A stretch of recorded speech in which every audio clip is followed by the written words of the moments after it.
Today we're going to make some Italian marinated mushrooms. Now these are going to be canned, so they're going to be shelf stable, and they're good once they're canned for probably a year to a year and a half. But we have to make sure that we really follow the recipe to the T so that we have the acidification correct and don't risk botulism, which we'll talk about a little bit later. But anyways, we're going to start with 32 ounces of water and 1 cup of lemon juice. And I'm going to bring this to a boil, and I am going to add 7 pounds of honey mushrooms that have already been cleaned and are kind of ready to go. So we'll be right back. So we boiled the mushrooms for 5 minutes. This is what they look like. And now we're going to drain them off, and we are going to go into the next step. All right, guys, so here are the canning jars. I use ball jars. You can pretty much use any size. You're just going to need to adjust what you put in.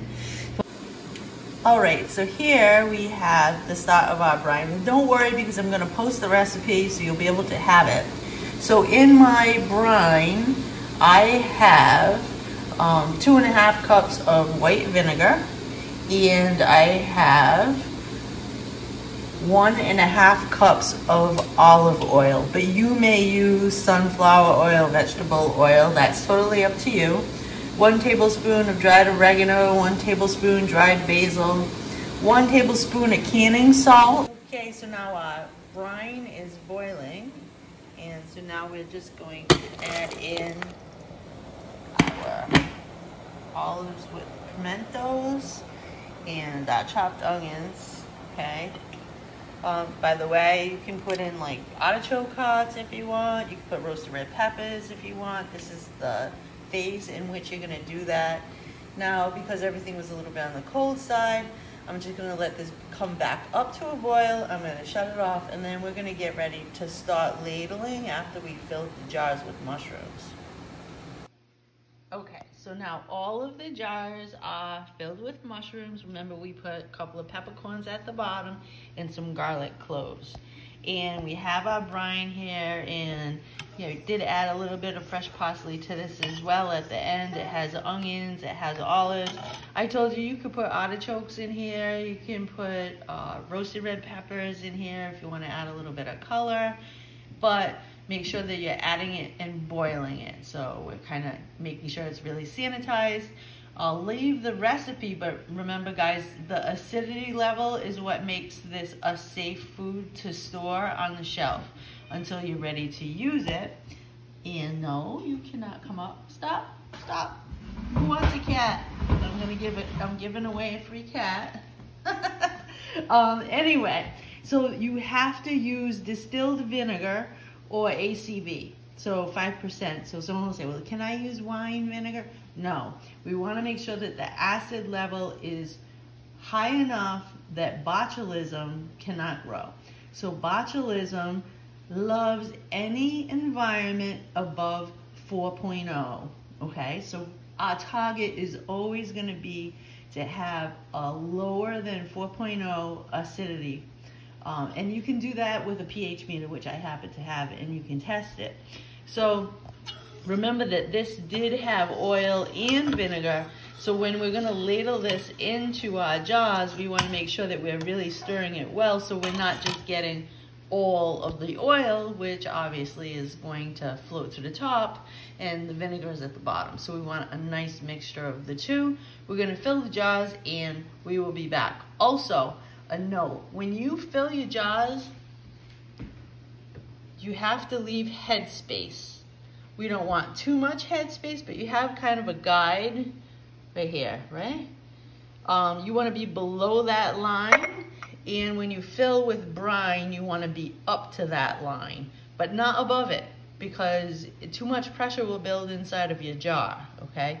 So we want to have that, and then when we do the boiling bath method, we have to have 2 inches of boiling water above the cap of your jar.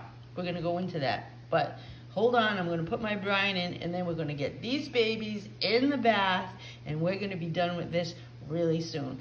20 minutes boiling bath. We'll be back.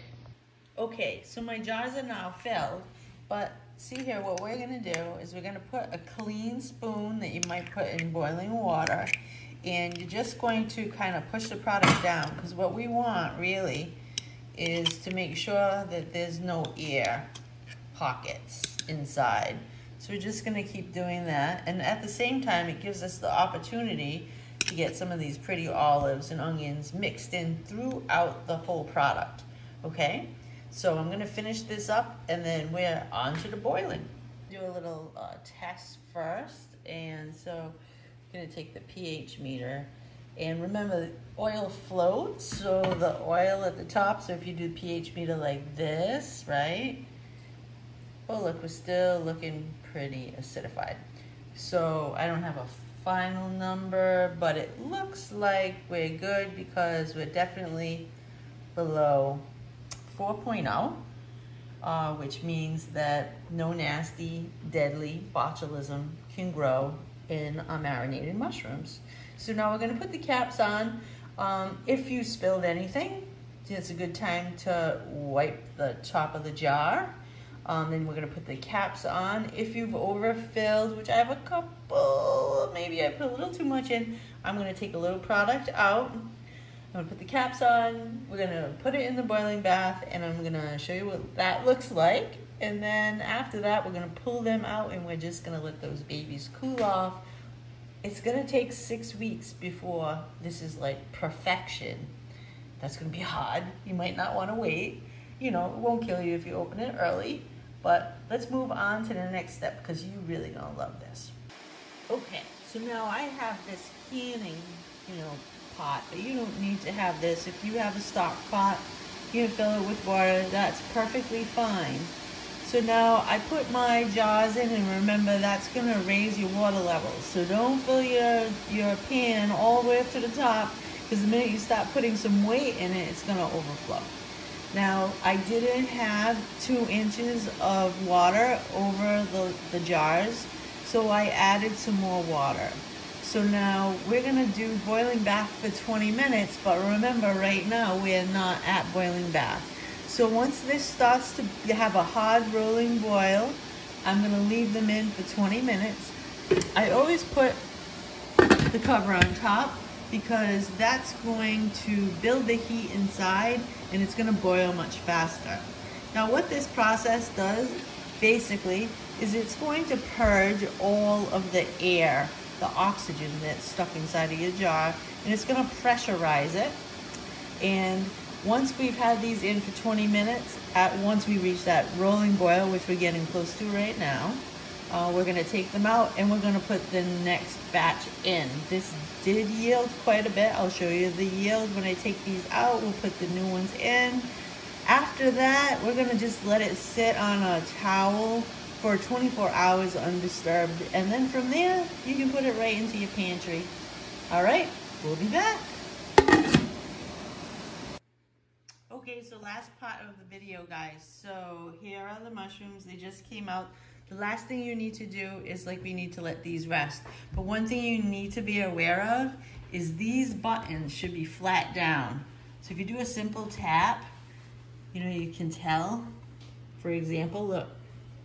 Oh, hear that? So when things cool, a lot of times these lids get sucked back down. But if you're not fully depressed, make sure that you take those and either reprocess them so that they seal properly, or you can put them in the refrigerator and eat it, pretty much right away. You feel this? See, there's this little button here. See, this is sucked in all the way, right? Safe, not safe. All right, so I just wanted you to see that too. All right, so have fun.